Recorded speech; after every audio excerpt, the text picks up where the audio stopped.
Marcos capítulo 8, versículos 1 al 9, dice así la palabra de Dios. En aquellos días, como había una gran multitud y no tenían que comer, Jesús llamó a sus discípulos y les dijo, tengo compasión de la gente, porque ya hace 3 días que están conmigo y no tienen que comer. Y si los enviare en ayunas a sus casas, se desmayarán en el camino, pues algunos de ellos han venido desde lejos. Sus discípulos le respondieron, ¿de dónde podrá alguien saciar de pan a estos aquí en el desierto? Él les preguntó, ¿cuántos panes tenéis? Ellos dijeron 7. Entonces mandó a la multitud que se recostase en tierra, y tomando los 7 panes, habiendo dado gracias, los partió y dio a sus discípulos para que los pusiesen delante. Y los pusieron delante de la multitud. Tenían también unos pocos pececillos, y los bendijo, y mandó que también los pusiesen delante. Y comieron y se saciaron, y recogieron de los pedazos que habían sobrado 7 canastas. Eran los que comieron como 4.000. Y los despidió, y luego entrando en la barca con sus discípulos, vino a la región de Dalmanuta. Les invito a que me acompañen y podamos orar a nuestro Dios, para que su palabra haga lo que tiene que hacer en nuestras vidas esta mañana. Oremos al Señor. Padre, mi Dios bueno, bendito, no hay nada ni nadie que pueda parecerse siquiera a ti. Tú eres santo, lleno de poder, de justicia, un Dios que no tiene límites, un Dios que no depende de nada ni de nadie para ser. Ese eres tú, el Dios eterno, infinito en días, quien era antes del principio y lo será después del final. Padre, ese eres tú. Y esta mañana nos sentimos privilegiados por el hecho de poder abrir nuestros ojos, poder ver que tú has extendido tu misericordia una vez más. Ver, como dice Lamentaciones, que por la misericordia tuya no hemos sido consumidos. Por tu misericordia es que todavía tenemos vida. Por tu misericordia es que podemos contemplar a nuestros seres queridos. Y por tu gran compasión es que podemos seguir aprendiendo de ti, podemos seguir creciendo, podemos seguir siendo llamados al arrepentimiento y también al crecimiento en nuestro Señor Jesucristo. Padre, te damos gracias porque sin nuestro Señor nada seríamos. Apartados de Él, nada podemos hacer y realmente reconocemos eso. Padre, requerimos de ti, necesitamos de ti. Te pedimos que tu Espíritu Santo nos llene, que tu Espíritu Santo ponga en nosotros un deseo ferviente de buscarte, un deseo de ser fieles a ti, que podamos ser moldeados por ti, que tu Espíritu Santo nos confronte, nos lleve a toda la verdad, que el fruto de tu Espíritu comience a abundar en nuestras vidas, que seamos llenos de gozo, de amor, paz, gozo, bondad, benignidad, mansedumbre, templanza. Padre, te rogamos, mi Dios, por favor, que seas tú llenando nuestro ser. Pedimos que tu Espíritu Santo nos dirija y nos lleve a donde tú nos quieras llevar con esta gran verdad que está en tu palabra, en esta narración que acabamos de leer. Padre, yo como pastor y predicador te ruego que dirijas mis labios, mis palabras, y que aquello que salga de mí sea lo que tu palabra dice, que podamos, mi Dios, ser bendecidos, que podamos ser exhortados, que podamos ser animados y remecidos, si así tu Espíritu lo quiere en nuestras vidas. Padre, gracias. Nuevamente, en el nombre de Jesús oramos. Amén y amén. Bueno, la semana antepasada, cuando quedamos, ¿cierto?, en este relato, vimos que nuestro Señor Jesucristo se encontraba no en la zona que normalmente Él transitaba, predicaba, enseñaba, la cual era la Galilea, sino que en realidad vimos que nuestro Señor Jesucristo salió de los límites propios de la Israel de ese tiempo para dirigirse a la zona de Decápolis. Vimos, ¿cierto?, cómo es que ahí habían 10 ciudades, las cuales tenían un origen griego. No podemos olvidar que los judíos tenían serios conflictos con las personas que no eran de su propia nación. Ellos eran sumamente nacionalistas.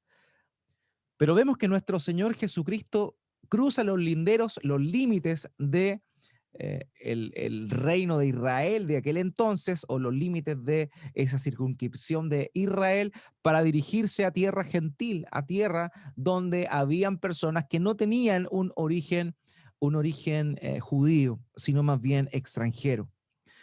Y cuando el Señor estuvo ahí, nosotros vimos anteriormente cómo es que él tuvo compasión de una mujer sirofenicia cuya hija estaba endemoniada. Y luego de que ella apeló con fe a nuestro Señor Jesucristo, sabiendo que incluso que el favor del Mesías, el favor del Cristo, era exclusivo en ese tiempo para su propio pueblo, ella apela a nuestro Señor Jesucristo, rogándole que tenga misericordia de su hija y de su vida, de su propia vida. Y es en eso que ella utiliza un argumento tremendo que responde a algo que el Señor Jesucristo le dice. No olvidemos, el Señor le dice, no es justo, no es correcto que desperdicie el pan que le corresponde a los hijos para dárselo a los perrillos. Los perrillos es una palabra, como lo mencionamos anteriormente, que hace alusión a una mascota doméstica, no a un perro callejero, sino a una mascota doméstica. Y la mujer le responde a nuestro Señor Jesucristo que aún las mascotas, aún los perrillos, comen de las migajas que caen de las mesas de sus amos. El Señor, sorprendido por la fe de esta mujer que ni siquiera era judía, él le responde a su petición y expulsa a distancia, remotamente, el demonio que su hija tenía. Luego de ese milagro, el Señor tuvo que sanar a un sordo que tenía serios problemas para hablar. Evidentemente la sordera le produjo un problema al habla. Normalmente los traductores lo señalan como tartamudo, dando a entender que no tenía dificultades para hablar. Y ahora nosotros, en ese mismo contexto gentil, en el contexto de pueblos que no eran judíos, pueblos que no conocían la ley de Dios, vemos que el Señor Jesucristo va a alimentar o alimenta a 4.000 hombres, tal cual como lo hizo anteriormente, lo vimos en el capítulo 7, cómo alimentó a los 5.000 judíos. Ahora vemos cómo va a alimentar a 4.000 gentiles. El mismo milagro que hizo con los judíos, el Señor lo vuelve a repetir con los gentiles, con los extranjeros, con aquellos que no habían nacido dentro del linaje de los israelitas. Y aquí, nuevamente con esto, el Señor nos muestra el favor que Dios tiene para toda persona. El mensaje del Evangelio es un mensaje universal, es un llamado universal que debe ser escuchado por toda persona. Dios no es solamente el Dios de Israel, es el Dios de todo el mundo. Y se dio a conocer por intermedio de Israel, como lo hemos enseñado anteriormente. Sin embargo, la esperanza y el propósito de Dios fue traer luz y salvación a todas las naciones de la tierra por intermedio de nuestro Señor Jesucristo.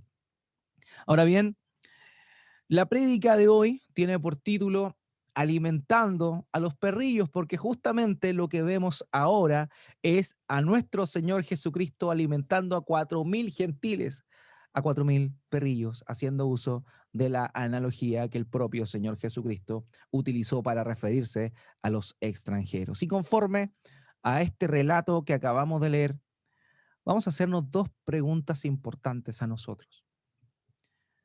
Sin duda, las similitudes que existen con el relato de los 5.000 podrían llevarnos equivocadamente a pensar que no hay nada que extraer de este pasaje, puesto que prácticamente es muy similar. Lo que él hizo, la situación, eh, son similares. Y vamos a ver a continuación que no son iguales, no es el mismo evento, pero es increíble ver cómo es que este relato que muchos de nosotros podríamos pasar por alto o verlo desde una mirada totalmente superficial, vemos que podemos extraer dos preguntas a nuestro propio autoanálisis, que sin duda van a ser enriquecedoras a nuestras vidas.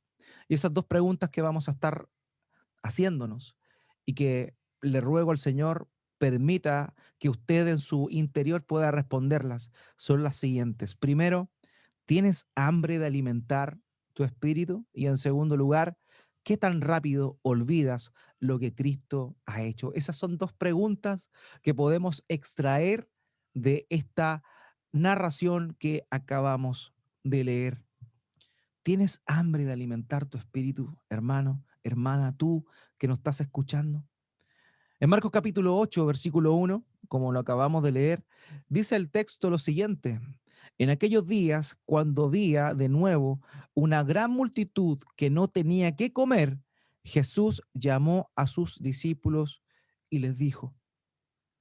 Lo primero que tenemos que pensar para poder ubicarnos en el contexto de este tremendo milagro es que habían 4.000 hombres, 4.000 varones reunidos en ese lugar. No olvidemos, estos no eran judíos, estos no tenían la esperanza de Israel.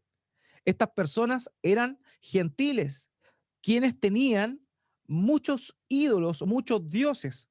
No olvidemos lo que les comenté hace un par de semanas atrás. La gente, sobre todo en esa zona, tenía templos a Zeus, templos a Diana, templos a Dionisio, o sea, dioses griegos estaban ahí y eran la fe, digámoslo así, de la gente de ese lugar. Sin embargo, cuando el Señor Jesucristo está ahí, podemos ver que hay 4.000 varones reunidos y según lo que señala el texto aquí, se encontraban en un lugar bastante lejano. 4.000 personas. ¿Cómo es que 4.000 personas que no tienen nada que ver con la religión que este hombre profesaba, el Señor Jesucristo, estaban ahí? Estaban ahí. ¿Acaso habrá sido el milagro del sordomudo que llamó profundamente la atención de estas personas? ¿Acaso habrá sido eso lo que gatilló tanta expectación en quienes vivían en ese segmento? Pero quizá hay un detalle que estamos olvidando. Quizá hay un detalle que es importantísimo para comprender de dónde salieron estos 4.000, que nos va a ayudar y nos va a llamar profundamente la atención. ¿Se acuerdan de que hace unos cuantos capítulos atrás hablamos de que el Señor Jesucristo cruzó a un lugar en Gadara y se encontró con un endemoniado? Y este endemoniado estaba tan poseído que se autoflagelaba, que de día y de noche andaba gritando, gritando de una manera que desconcertaba a todas las personas que estaban ahí. Todos le tenían miedo. ¿Se acuerdan de que el Señor Jesucristo liberó a este hombre? Y este hombre quería seguirle, pero el Señor Jesucristo le dijo, no, anda, ve y cuéntales a los de tu casa lo que Dios ha hecho contigo. Y dice ese relato que este hombre fue a su ciudad, a su lugar de origen, Decápolis, y anunció lo que Cristo había hecho por él. Muy probablemente estos 4.000 que se encontraban reunidos aquí eran producto, producto del testimonio de este hombre endemoniado que estaba en Gadara. Y esto nos llama profundamente la atención, nos debe llevar a nosotros a la reflexión, la importancia del testimonio, la importancia que tú y yo debemos darle al hecho de anunciar lo que Cristo ha hecho en nuestras vidas. De verdad, queridos, yo sé que si tú estás en Cristo, si tú has creído en Cristo, si tú te has arrepentido de tus pecados, si has confiado en que el Señor realmente es el Mesías, Él es el Salvador de tu vida y que no tendrás que pagar por tus pecados en la eternidad, puesto que Cristo ya pagó por ellos en la cruz del Calvario. Si tú crees eso, yo sé que Dios ha hecho cosas contigo. Yo sé que Dios te ha quitado cosas, te ha quitado cargas, te ha alivianado tu caminar. Tengo certeza de eso. ¿A cuántos de ustedes tal vez el Señor le ha sanado? ¿A cuántos de ustedes tal vez el Señor le ha quitado algún vicio?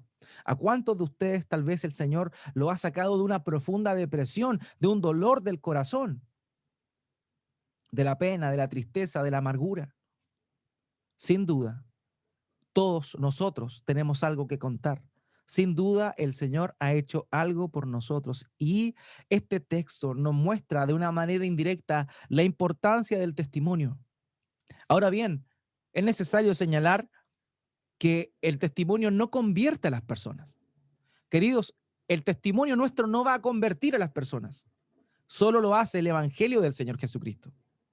Ahora bien, lo que sí podemos reconocer es que nuestro testimonio, lo que Dios ha hecho en nuestras vidas, cómo Él nos ha cambiado, cómo Él nos ha cuidado, nos ha guardado, todo eso prepara el camino para que las personas que escuchan ese testimonio puedan recibir la correcta predicación del Evangelio en sus vidas y convertirse luego de eso.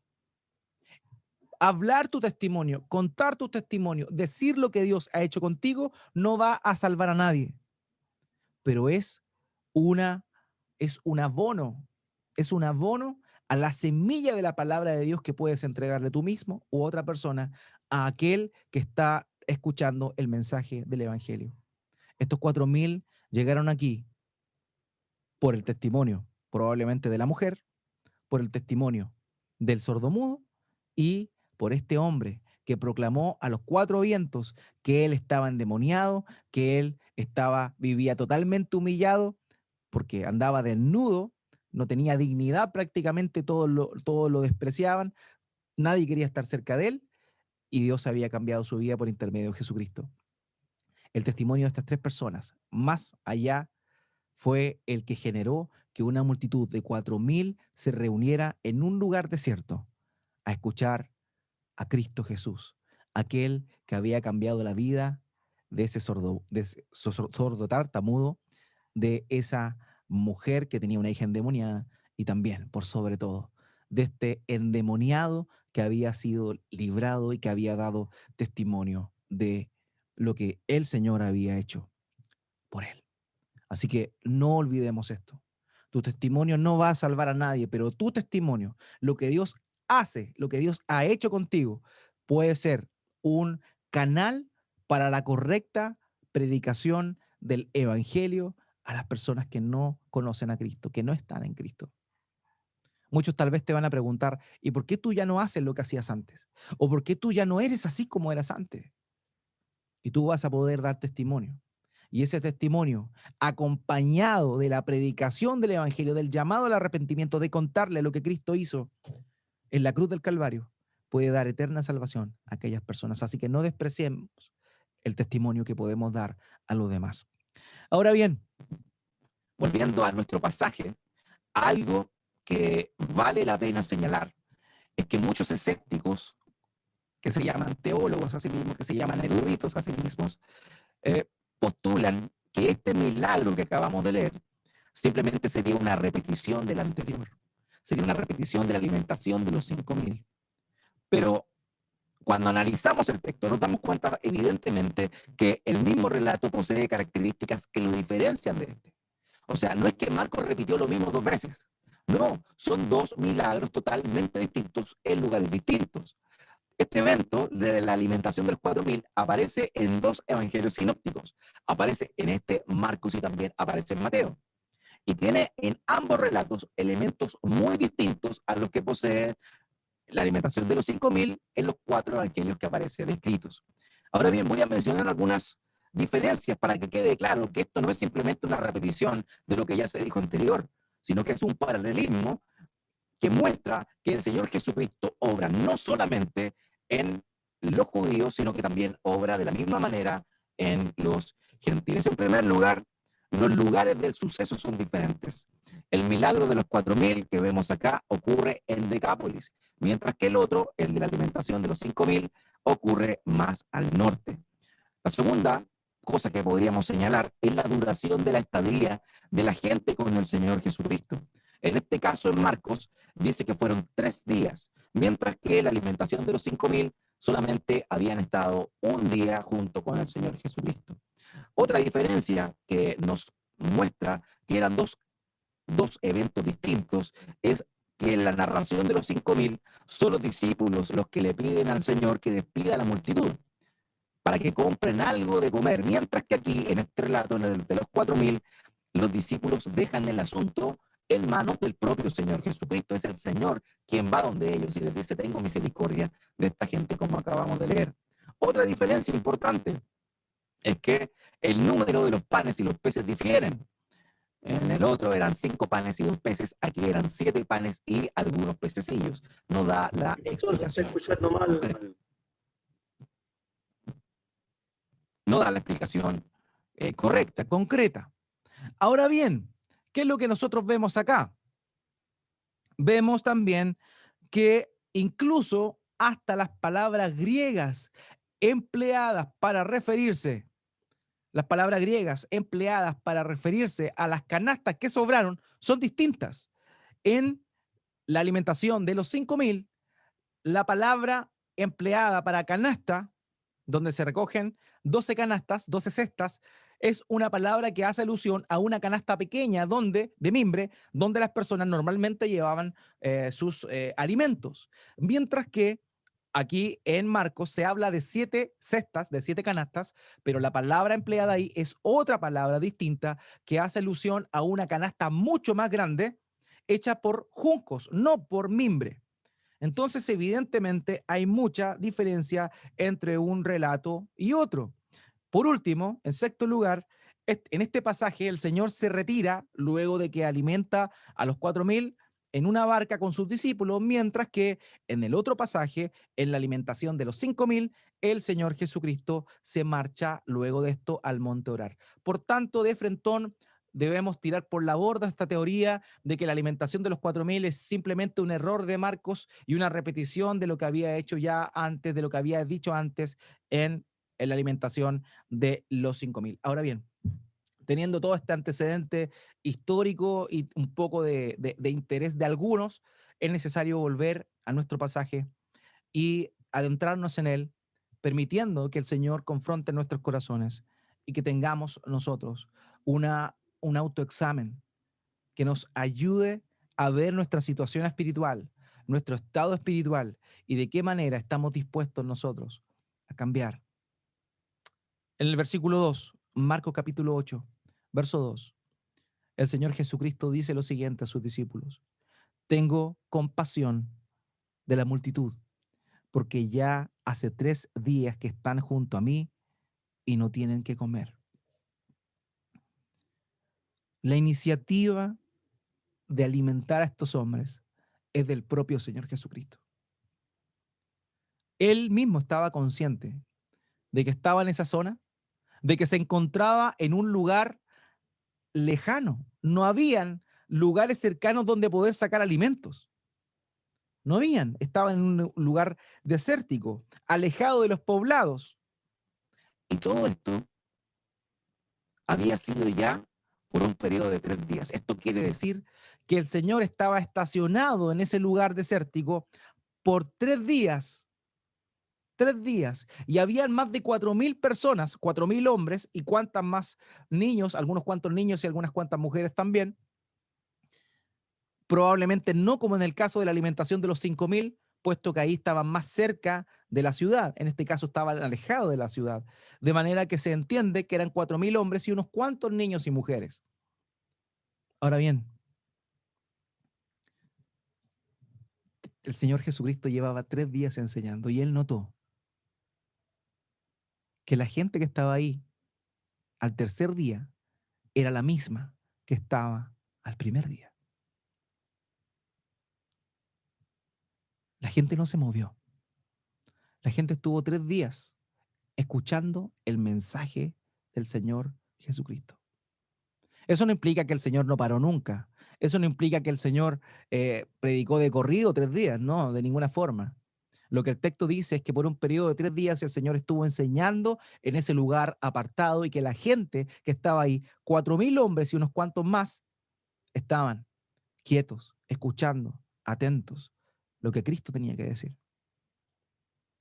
3 días intensivos con el Señor. 3 días apartados por completo para Él. Tal vez a muchos de ellos les significó dejar su trabajo por un periodo de 3 días, su actividad económica, el sustento diario para ellos. Tal vez muchos dejaron a su familia y se quedaron con el Señor en el desierto escuchándolo por este periodo de 3 días. Quizás algunos hicieron otra cosa, no quisieron abandonar a su familia y fueron con ellos, con sus hijos, con su esposa.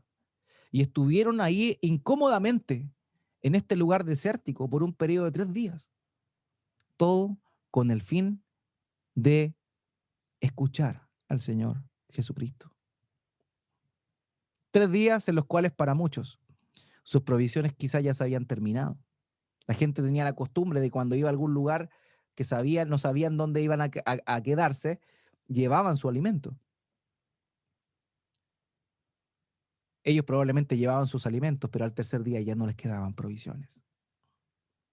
3 días que ellos se encontraban ahí, claramente con hambre física, pero sin duda tenían más hambre de Dios, más hambre espiritual que hambre física, puesto que eran capaces de relegar su hambre física por satisfacer su gran necesidad, su gran hambre de poder escuchar al Señor Jesucristo, de poder estar con Él. El Señor Jesús dijo en Mateo capítulo 5, verso 6, bienaventurados los que tienen hambre y sed de justicia, pues ellos serán saciados. Estos hombres gentiles, junto con sus familias, los que estaban con ellos, llevaban 3 días ahí, hambrientos, hambrientos de escuchar al Señor, hambrientos de recibir su palabra, hambrientos de poder contemplarle, hambrientos de poder escucharle, de poder preguntarle cosas, de estar con Él. Y ellos relegaron su necesidad más básica, el alimento, para satisfacer su espíritu, escuchando a nuestro Señor Jesucristo. Esto, queridos, sin duda nos confronta y nos lleva a preguntarnos, ¿cuánta hambre del Señor tienes? ¿Cuánta hambre del Señor tienes realmente? ¿Qué estás dispuesto a dejar por estar en comunión con Dios? ¿Estás dispuesto a dejar algo o no? ¿Estás dispuesto a renunciar a las necesidades más básicas por el hecho de querer satisfacer el hambre que tienes por Dios, el hambre que tienes por el Señor? ¿Qué estás sacrificando por pasar tiempo en su palabra? ¿Qué estás sacrificando para pasar tiempo en comunión con Él? Son preguntas que tenemos que hacernos. Estos gentiles estuvieron dispuestos a relegarse a sí mismos con el fin de satisfacer ese hambre que tenían de Dios, de estar con Él, pese a que tenían hambre. Querido, ¿cuánto tiempo puedes pasar en las cosas de Dios sin aburrirte? ¿Cuánto tiempo?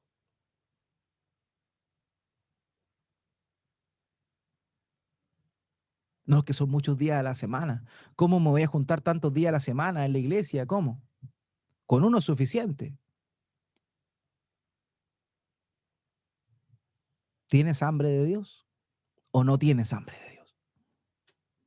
¿Cuánto tiempo pasas en su palabra? ¿Cuánto tiempo pasas ahí orando sin aburrirte, sin dormirte? ¿Cuánto tiempo, cuánto ánimo le pones a estas cosas? Y esto demuestra tu hambre por Dios, el genuino hambre por Dios que tienes tú.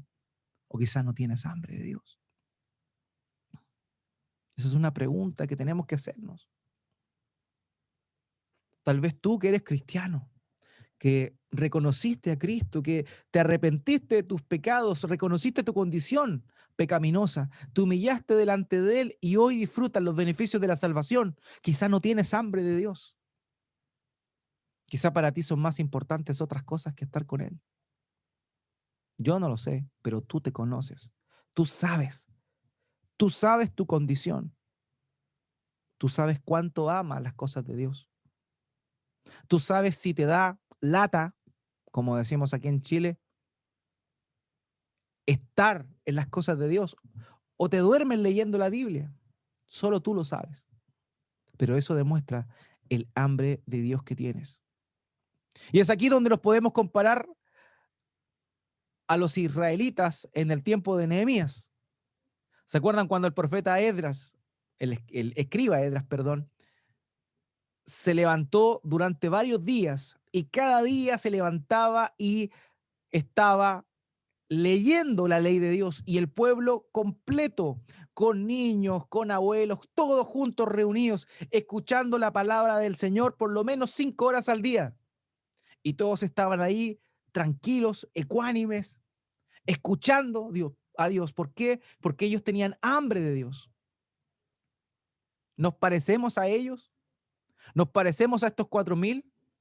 O más bien nos parecemos al joven Éutico, que cuando el apóstol Pablo se encontraba predicando por un periodo prolongado la palabra de Dios, se quedó dormido, se cayó de una altura y murió. Finalmente, Pablo tuvo que resucitar a aquel que se quedó dormido en la prédica. Queridos, ¿tenemos hambre de Dios realmente o no? Quizá no lo tenemos. Quizá estamos conformes como estamos viviendo nuestra fe. Nos juntamos con los hermanos, nos conectamos un par de veces a la semana, en el mejor de los casos, si no es una, y con eso quizá estás más que pagado. Pero aparte de eso, ¿cómo está tu comunión con Dios? ¿Cómo está tu hambre por la palabra de Dios? Te vuelvo a preguntar, ¿tienes hambre de Dios o no tienes hambre de Dios? Estas personas que estaban acá la tenían.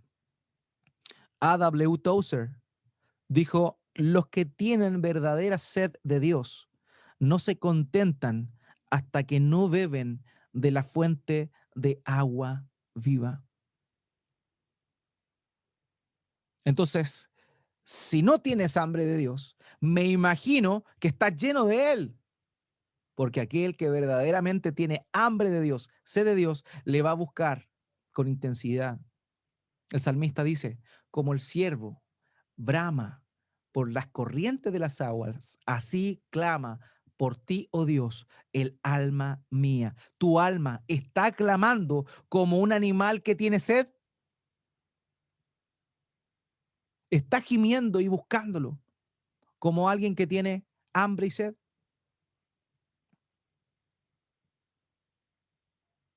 Eso se ve en lo que sacrificas. Eso se ve en aquellas cosas que tú priorizas. Sin duda, lo que hicieron estos 4.000 nos confronta y nos llama la atención, porque tenemos una conciencia que nos acusa. El Espíritu Santo nos dice realmente si tenemos hambre por Él o no. Amados, sin duda en este tiempo hay muchos elementos, muchas cosas que son distractores, muchas cosas que son enemigos del hambre de Dios. No tenemos hambre de Dios porque satisfacemos esa hambre en cosas vacías, en cosas vanas. Pero eso es culpa de nosotros. Porque si no satisfaces el hambre espiritual, vas a satisfacer el hambre por las cosas de la carne, por las cosas de tu pecado que mora dentro de ti. Un autor dijo lo siguiente: el mayor enemigo del hambre de Dios no es el veneno, sino el pastel de manzana. Lo que apacigua nuestro apetito por el cielo no es el banquete de los impíos, sino el constante picoteo entre horas en la mesa del mundo. No es esa película, sino las constantes sorbos de la trivialidad que absorbemos cada noche en los programas de máxima audiencia, lo que nos quita el hambre por Dios. Lo que ves, lo que oyes, a lo que le dedicas tiempo, es lo que está satisfaciendo el hambre de tu ser. Pero quizá, muy probablemente, no estés satisfaciendo tu hambre espiritual. Amados, es necesario volver a aquello Si tú eres creyente, tú pasaste al principio, cuando recién conociste a Cristo, te diste cuenta de lo maravilloso que es Él, de lo maravilloso que es estar con Él, pasar tiempo con Él, meditar en su palabra. Pero tristemente con el paso del tiempo, mucha de esa hambre va desapareciendo, mucha de esa hambre se va perdiendo. Es necesario volver a aquello. Es necesario volver a tener esa hambre por el Señor Jesucristo. Es increíble ver cómo el Señor tiene cuidado de aquellos que tienen hambre espiritual y les satisface su hambre física. El Señor no solo satisface el hambre espiritual, sino también el hambre física. Y esto también es un elemento importante que nos debe dejar reflexionando en el cuidado de que nuestro Señor tiene por nosotros. Él dice, no puedo despedirlos porque llevan 3 días sin comer.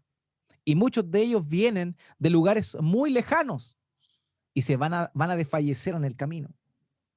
El Señor conocía de dónde venía cada uno. Querido, el Señor conoce de dónde vienes tú. Sabe de dónde vienes. Él te conoce. Él sabe tu necesidad. Y Él va a responder a tu necesidad física si tú tienes hambre de aquellas cosas espirituales. El relato continúa. El Señor le pregunta a sus discípulos, les comenta la situación y eso nos lleva a la segunda pregunta que tenemos que hacernos. ¿Qué tan rápido olvidamos lo que Cristo ha hecho por nosotros? En el versículo 4, acompáñenme por favor con la lectura. Dice el verso 4, sus discípulos le respondieron, ¿de dónde podrá alguien encontrar lo suficiente para saciar de pan a estos aquí en el desierto? ¿Se dan cuenta la pregunta que los discípulos están haciendo? ¿De dónde podrá alguien encontrar lo suficiente para saciar de pan a estos aquí en el desierto? Amados, yo les creo a ellos su respuesta si hubiese sido la primera vez que el Señor Jesucristo alimentaba a la multitud. Esa pregunta que ellos hicieron tenía una respuesta clara que ellos conocían, porque ellos ya la habían experimentado, ellos habían sido usados para alimentar a 5,000 hace un tiempo atrás. Sin duda, cuando el Señor les plantea la situación, que estaban en un lugar lejano y que estas personas estaban 3 días con hambre, Él le comenta a sus discípulos y ellos que dicen, ¿de dónde alguien podrá encontrar lo suficiente para saciar de pan a estos aquí en el desierto? Los discípulos olvidaron lo que Cristo había hecho alimentando a 5,000. Cuando con 5 panes y 2 peces alimentó a aproximadamente 15,000 personas y sobraron 12 cestas llenas con restos de alimento. ¿Acaso ellos olvidaron cuando el Señor Jesús creó peces que nunca habían estado en el mar? Cuando repartió pan que nunca había sido amasado, sino que de la nada había aparecido, de la nada se había multiplicado. ¿Acaso ellos no estaban ahí? ¿Qué tan rápido olvidaron eso? Para hacerle semejante pregunta al Señor Jesucristo. Tal vez su problema era de memoria, pero también, tal vez, su problema era que pensaban que el Señor no podía hacerlo de nuevo.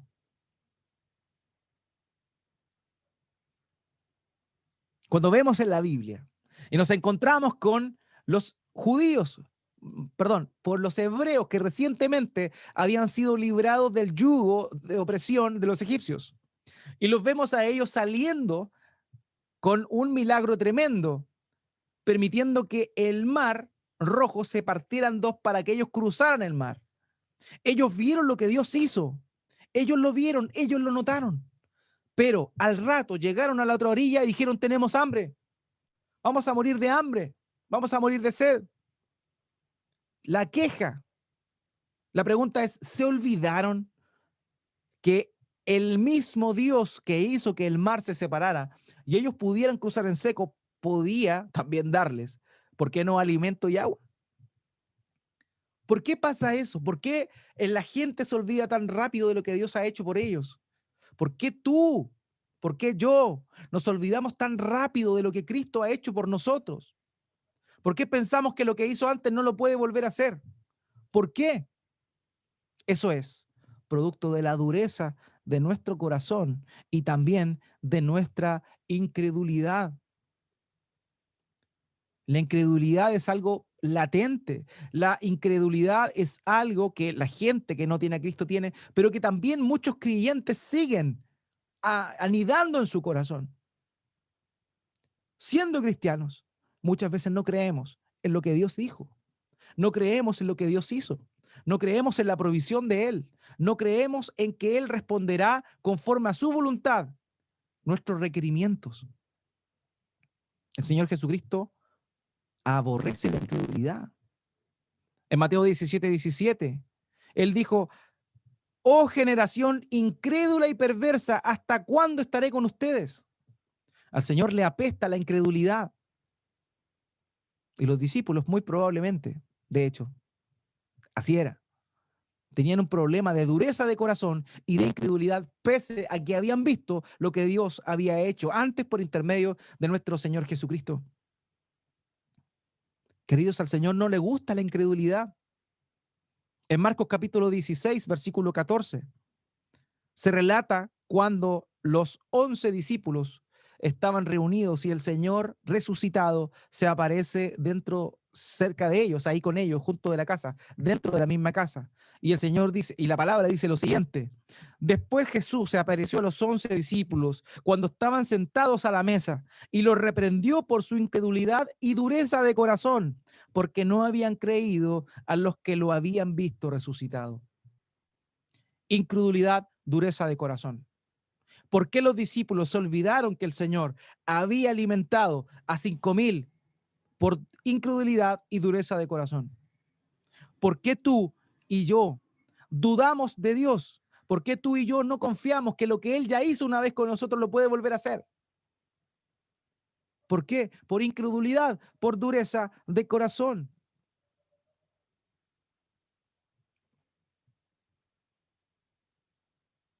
Es increíble, pero pareciera que siempre la gente tiene mayor fe y convicción que los propios discípulos.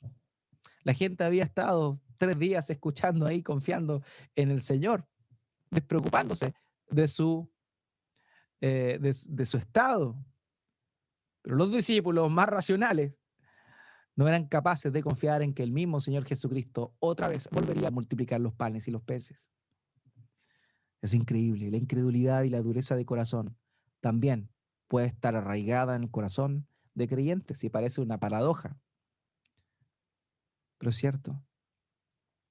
Muchas veces los creyentes somos incrédulos en algunas cosas que Dios ha prometido y no vemos la gloria de Dios en muchos aspectos de nuestra vida porque no creemos. Recuerdo que era una oportunidad cuando era joven y estaba recién yo conociendo al Señor. Por la gracia de Él, Él me alcanzó. Me acuerdo que estaba en una oportunidad esperando locomoción para ir a mi casa. Estaba en el lugar donde estudiaba y tenía que irme a mi casa. Ya era tarde, estaba oscuro y ese sector particularmente era muy, pero muy peligroso. Y empecé a ver que varios hombres, delincuentes, evidentemente, estaban ahí eh, cerca mío, escondidos detrás del paradero, planeando algo. Y yo empecé a temer.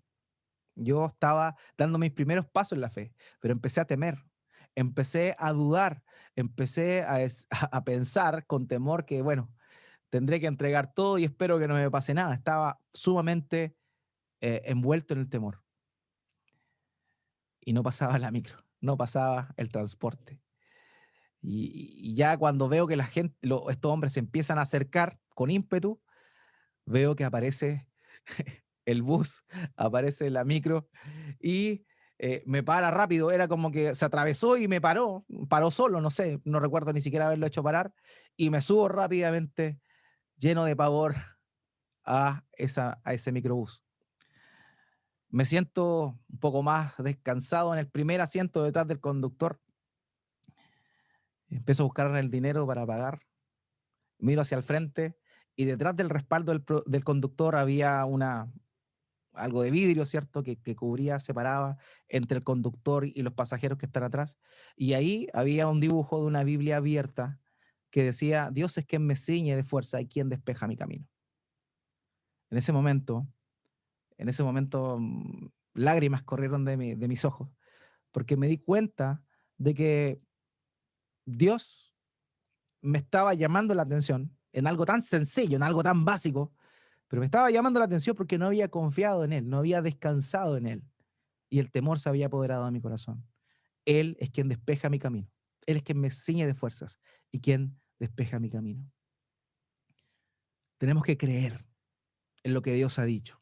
Eso no significa que no nos van a pasar cosas malas.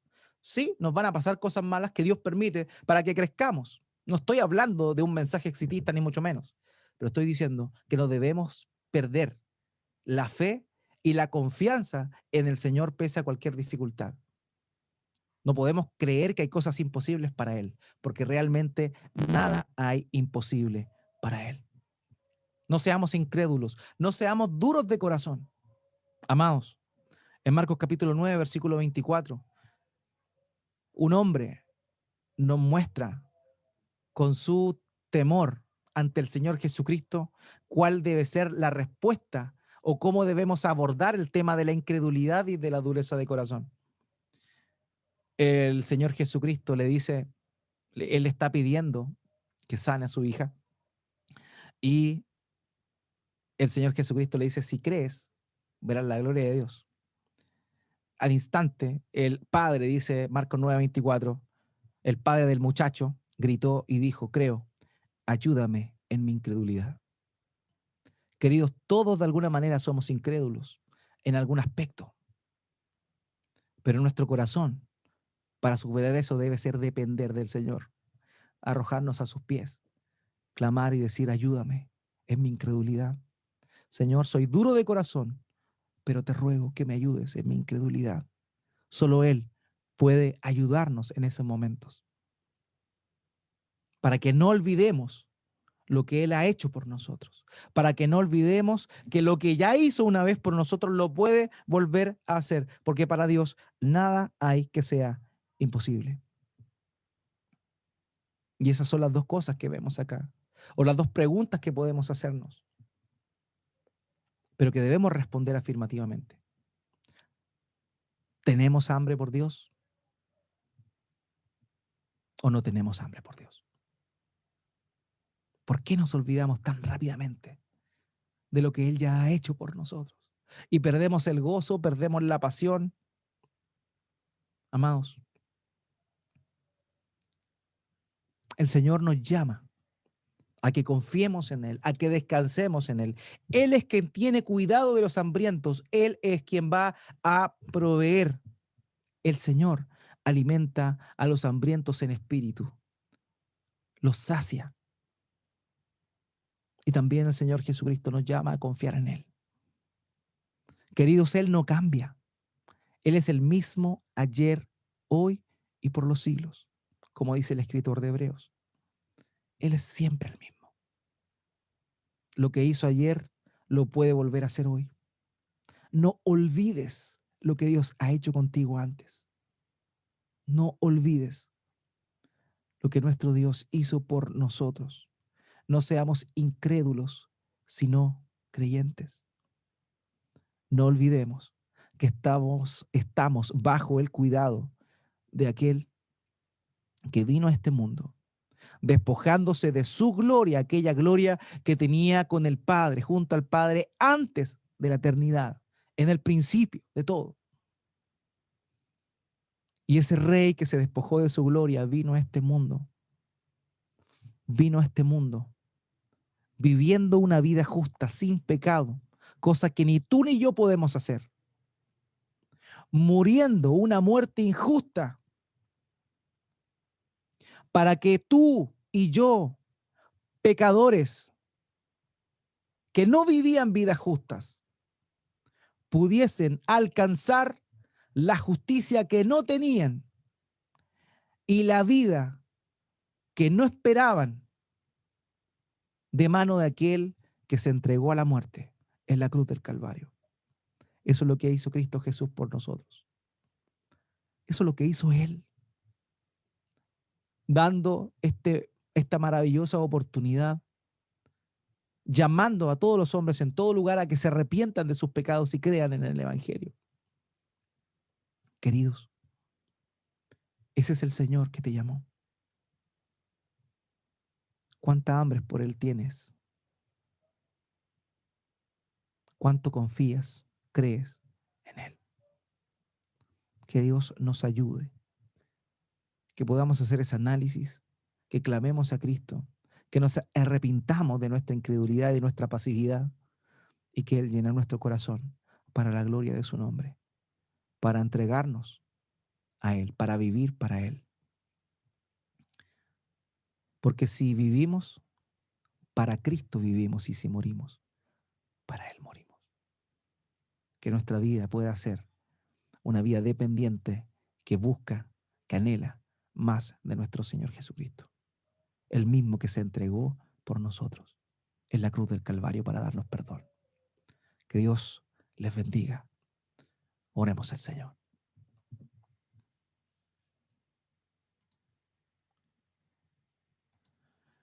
Muy buen Padre, tú eres Dios.